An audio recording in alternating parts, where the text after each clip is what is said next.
Oke, halo teman-teman, balik lagi di Anandam Komputer, masih bersama dengan saya Ardi. Dan akhirnya di sini kita kedatangan sebuah motherboard untuk prosesor Intel Gen 12. Nah, di sini kita dikirimin oleh NJT, yaitu motherboard Gigabyte dengan seri YAT690 Aero G. Nah, ini motherboard yang dibuat oleh Gigabyte untuk direkomendasikan buat kalian yang ingin menggunakan motherboard ini untuk motherboard content creator. Nah, kalian penasaran dengan motherboard ini? Oke, langsung aja ya kita unboxing untuk motherboardnya kali ini. Oke.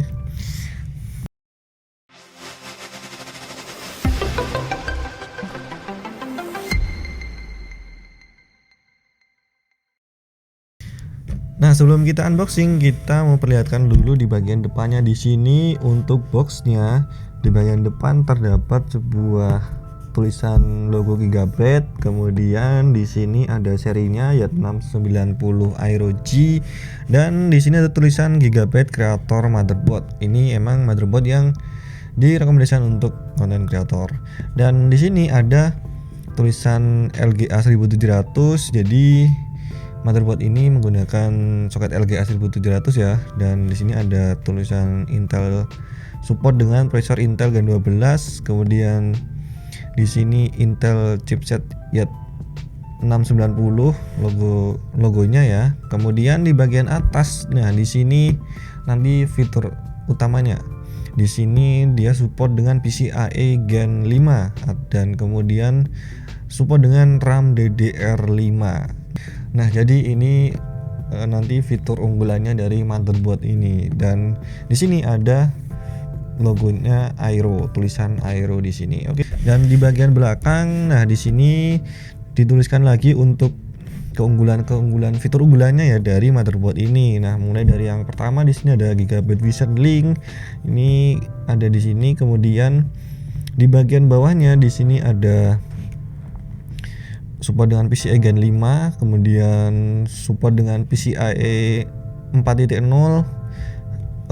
Kemudian di sini support dengan PCIe M2 4.0, dan apa ya, di sini untuk spesifikasinya. Kemudian ini ilustrasi untuk bagian I/O portnya ya. Kemudian di sini tulisan Wi-Fi 6 ready, dan di sini fitur unggulannya tadi RAM DDR5. Nah, Oke, kemudian langsung aja ya kita buka, kita lihat untuk apa aja yang didapetin dari motherboard ini. Nah, Oke.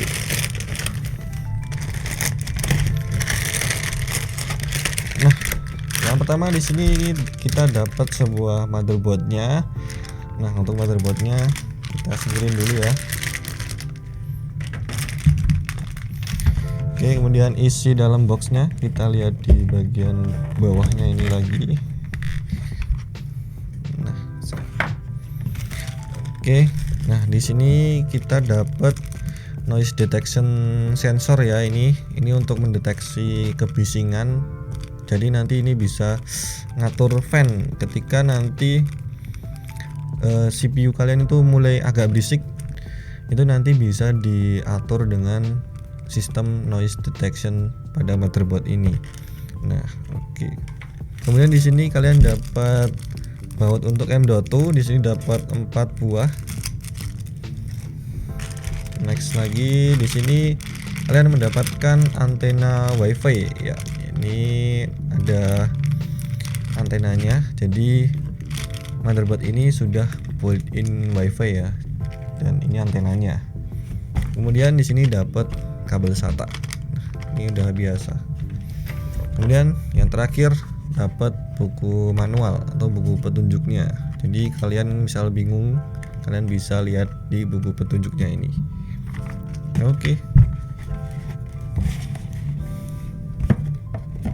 Nah, di sini bisa kita lihat ya, kalau di motherboard ini dia mempunyai warna tema yang ciri khas, yang elegan, dengan perpaduan warna hitam pada PCB-nya dan juga warna silver pada bagian heatsink dari SSD M2 dan juga heatsink dari VRM pada motherboard ini. Nah, sehingga motherboard ini terlihat lebih clean dan juga minimalis. Nah, kemudian untuk di soket prosesornya, dia itu bentuknya agak berbeda ya, sedikit lebih panjang, persegi panjang. Dan untuk cara membukanya itu caranya begini, kalian tinggal tarik di bagian tuasnya di sini, kemudian kalian buka tutupnya. Nah, jadi cukup berbeda dengan ketika kalian membuka tutup prosesor dari soket Intel yang seri sebelumnya. Nah, di motherboard ini dia menggunakan soket LGA 1700 yang nanti bisa support dengan prosesor Intel Core i9 Gen 12, kemudian prosesor Core i7 dan juga Core i5. Nah, kemudian di bagian sistem pendingin di VRM-nya di sini dia memiliki heatsink yang cukup tebal dan mempunyai Direct Touch Heat Pipe 2, sehingga dengan sistem yang pendingin seperti ini nanti motherboard ini bisa tetap berjalan dengan stabil walaupun pada performa yang maksimum atau cukup tinggi. Dan untuk desainnya di sini cukup menarik ya. Untuk desain heatsinknya di sini dia terdapat sebuah logo Aero dan di bagian cover heatsinknya itu ada kayak warna degradasi biru dan ungu. Nah, itu sama juga pada heatsink SSD M2 nya di sini, dia juga ada degradasi warnanya gitu di bagian cover heatsinknya di sini. Nah, ini bikin tampilannya itu makin keren lagi ya dan terlihat futuristik.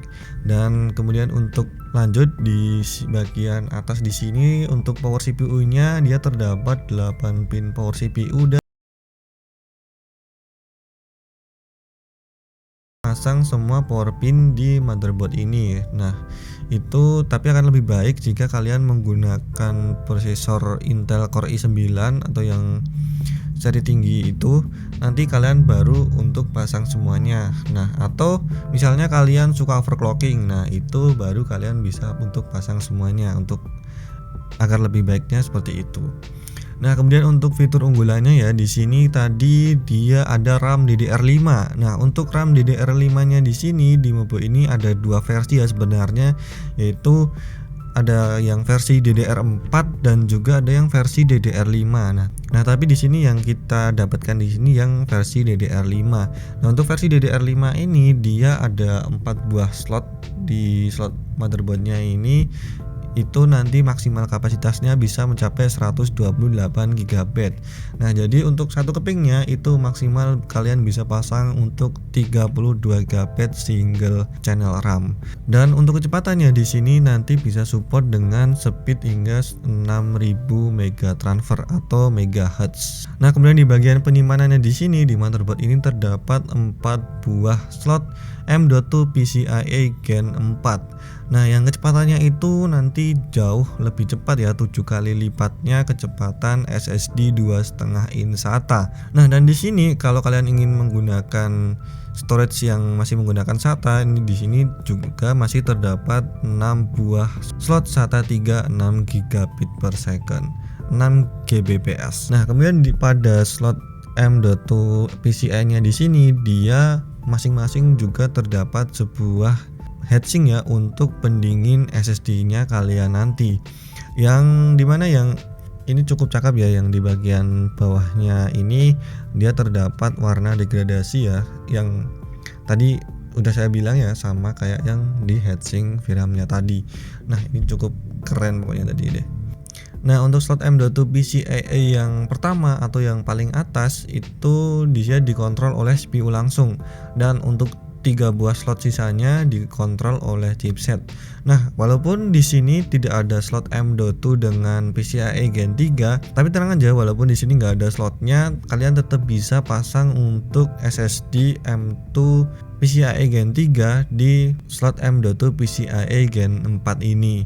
Nah, jadi kalian misal masih punya SSD M.2 yang versi lama atau yang Gen 3, kalian bisa langsung aja pasang di motherboard ini. Jadi nanti kalian nggak usah beli lagi dan kalian bisa lebih hemat dengan menggunakan SSD M.2 yang lama kalian. Oke, kemudian untuk fitur unggulannya lagi bahwa di motherboard ini yaitu terdapat 3 buah expansion slot, yang dimana salah satu expansion slotnya itu sudah menggunakan PCIe Gen 5.0 X16. Nah, dimana PCIe Gen 5 ini dia memiliki bandwidth 2 kali lipat dari PCIe Gen 4.0, yang sebenarnya PCIe Gen 4.0 itu juga sudah cukup cepat dan itu juga baru aja launching ya.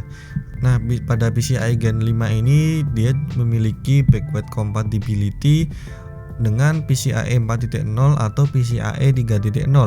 Nah, jadi misalnya kalian masih punya VGA yang versi lama yang menggunakan PCIe Gen 4.0 atau 3.0, kalian masih bisa tetap menggunakan di slot PCI-nya ini. Nah, kemudian untuk 2 buah slot expansion sisanya itu dia menggunakan PCIe Gen 3 X4. Nah, kemudian untuk fitur-fitur yang lain, untuk fitur yang cukup membantu di motherboard ini, dia terdapat sebuah Q-Flash button. Nah, ini nanti bisa kalian gunakan ketika kalian ingin mengupdate BIOS itu tanpa menggunakan CPU kalian yang lama atau memori atau VGA card pada motherboardnya ini. Jadi nanti kalian tinggal pasang BIOS di USB yang ada di bagian belakang motherboard ini, kemudian kalian tinggal colokin PSU ke motherboard ini untuk suplai dayanya, dan kalian tinggal pencet Q-Flash buttonnya. Nah, itu nanti bisa untuk update BIOS dengan motherboard ini dengan lebih mudah. Nah, yang sayangnya di sini dia nggak ada untuk tombol clear CMOS. Nah, itu bisa membantu misalnya kalian itu BIOSnya ada masalah, nanti kalian tinggal pencet tombolnya itu. Nah, tapi di sini nggak ada, jadi kalian bisa menggunakan cara yang lama, yaitu biasanya di jumper untuk melakukan clear CMOS-nya itu. Nah, kemudian untuk di bagian belakang atau di bagian samping di sini terdapat sebuah I/O port-nya. Nah, di sini untuk I/O port-nya terbilang cukup komplit ya, dan untuk I/O port-nya di sini yang paling atas yang pertama di sini terdapat 2 buah port USB 2.0, kemudian di bagian bawahnya terdapat 2 kali SMA antena konektor. Nah, jadi karena di sini udah built-in WiFi ya di motherboard ini, nanti kalian tinggal pasang antena WiFi-nya itu di bagian sini untuk bawaan antenanya dalam paket pembelian di motherboard ini. Nah, tadi udah kita perlihatkan yang ketika unboxing untuk antenanya, dan kemudian di bagian bawahnya terdapat 4 kali USB 3.2 Gen 1. Nah, ini USB-nya cukup banyak ya, dan udah 3.2, jadi udah cukup lumayan cepat. Kemudian di bagian bawahnya terdapat HDMI port, kemudian di sampingnya terdapat DisplayPort in. Nah, kemudian di bagian bawahnya terdapat 2 kali port USB 3.2 Gen 2 yang Type A ya, yang berwarna merah ini. Nah, kemudian di bagian bawahnya di sini terdapat port USB lagi. Ini ada port USB 3.2 Gen 2. Kemudian di bagian bawahnya 1 buah port USB Type C dengan 3.2 Gen 2, yang dimana ini nanti bisa support dengan fitur andalan dari Gigabyte, yaitu Gigabyte Vision Link. Nah, dimana nanti dengan hanya 1 buah port USB ini nanti kalian bisa menghubungkan berbagai macam perangkat yang bisa kalian hubungkan langsung ke motherboardnya ini. Nah, contohnya kalian bisa menggunakannya untuk mengecas ya. Untuk power delivery-nya di sini dia bisa up to sampai 60 watt. Jadi untuk ngecas laptop bisa ya pakai motherboard ini. Nah, kemudian kalian bisa juga misalnya untuk menghubungkan ke pen tablet, kemudian untuk display monitor itu juga bisa, kalian bisa langsung aja hubungkan ke sini yang USB Type C ya. Tapi biasanya monitor yang USB Type C sih agak jarang. Tapi di sini kalian bisa menggunakannya. Dan di bagian bawahnya itu terdapat port untuk audio jack-nya. Nah, yang dimana untuk sistem audionya di motherboard ini jelas sudah cukup bagus ya, apalagi digunakan untuk para content creator. Nah, oke teman-teman, itu tadi unboxing dan juga sedikit review dari motherboard Gigabyte ROG ini. Nah, dan semoga kedepannya ya nanti kita bisa full review untuk rakitan dengan prosesor Intel Gen 12 dan juga RAM DDR5 nya. Nanti performanya itu akan seperti apa ya. Kita semoga nanti bisa review itu juga. Dan buat teman-teman yang ingin mendapatkan harga-harga promo spesial yang menarik dari kita, kalian bisa belinya itu via e-commerce-nya Anandam Komputer. Untuk e-commerce-nya kita ada di Shopee, Tokopedia, Bukalapak, dan blibli.com, dan kalian pokoknya bisa beli aja di sana. Dan oke teman-teman, terima kasih sudah menonton video kita dari awal sampai akhir. Semoga video kali ini bermanfaat bagi kalian. Like jika kalian suka dengan video ini, share juga ke teman-teman kalian, dan yang paling penting jangan lupa untuk subscribe dan juga nyalain lonceng notifikasinya supaya kalian nggak ketinggalan info menarik atau review barang yang lainnya. Saya Ardi, sampai jumpa di video berikutnya.